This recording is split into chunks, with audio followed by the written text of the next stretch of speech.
इस वन में बड़े बड़े कठोर जीव जंतु रहते हैं, तुम्हें मार काट कर खा जाएंगे। बहुत समझाया, लेकिन ध्रुव महाराज माने नहीं।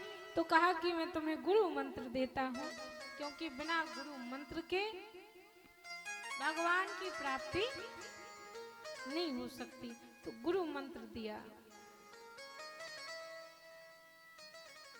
और गुरु मंत्र का जाप श्री ध्रुव महाराज करने लगे। ओम नमो भगवते वासुदेवाय। ओम नमो भगवते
किया।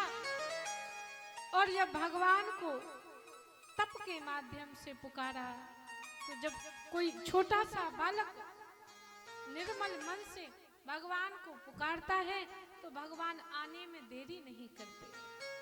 अल्प ही समय में भगवान प्रकट हुए और भगवान ने ध्रुव जी महाराज पर कृपा की। बोलिए ध्रुव जी महाराज की जय। और ध्रुव जी महाराज ने इस पृथ्वी पर 36,000 वर्ष तक राज्य किया। उसके बाद में भगवान के पार्षद आए और वो पार्षद ध्रुव जी महाराज को ध्रुव लोक में लेकर गए। आज भी कहा जाता है कि ध्रुव जी महाराज ध्रुव लोक में निवास करते हैं, राज्य करते हैं, जिसे आज हम आप सभी ध्रुव तारा के नाम से जाना करते हैं। तो जब भी कोई बाल्य अवस्था में निर्मल मन के द्वारा, क्योंकि भगवान से मिलने का एक ही सूत्र है, भगवान न आम में है, न खास में है, न विलुप्ति में, न विलास में है। यदि प्रेम है तो परमात्मा हमारे पास में है। प्रेम यदि है, निर्मल मन यदि है, राम ही केवल प्रेम प्यारा, जान ले जो जानन हारा। निर्मल मंजन सो मोहे पावा, मोह कपट छल छिद्र ना भावा। और मोहन प्रेम बिना नहीं मिलते, चाहे कर लो कोटि उपाय। जहाँ प्रेम है, निर्मल मन है, वहाँ परमात्मा प्रकट हो जाते हैं और जल्दी ही परमात्मा कृपा कर देते हैं।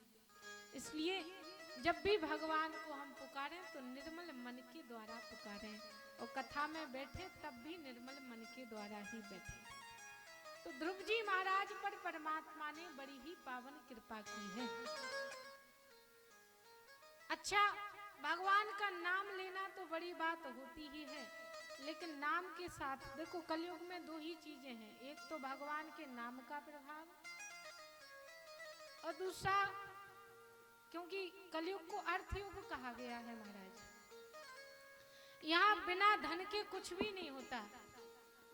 ये जो पानी आता है ना, उसके लिए भी 20 रुपए लगते हैं। बिना धन के तो पानी भी नहीं मिलता। ये तो हमारा गांव है कि गांव में पानी मिल जाता है। अभी कहीं बाजार में चले जाओ तो पैसा नहीं है तो पानी भी।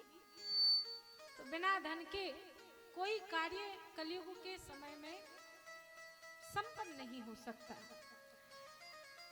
तो जब साधारण सी सांसारिक वस्तुओं के लिए हमें धन की आवश्यकता पड़ती है, तो इतना बड़ा आयोजन जब हमारे बीच में हो रहा है, तो कहीं ना कहीं ये सारी व्यवस्थाएं धन से ही चलती हैं। तो हमारे बीच में कुछ दान संबंधित सूचनाएं हमारे संचालक जी लेकर आए हैं, तो आप हम सभी अवगत होंगे। उसके बाद कथा में पुनः प्रवेश करेंगे।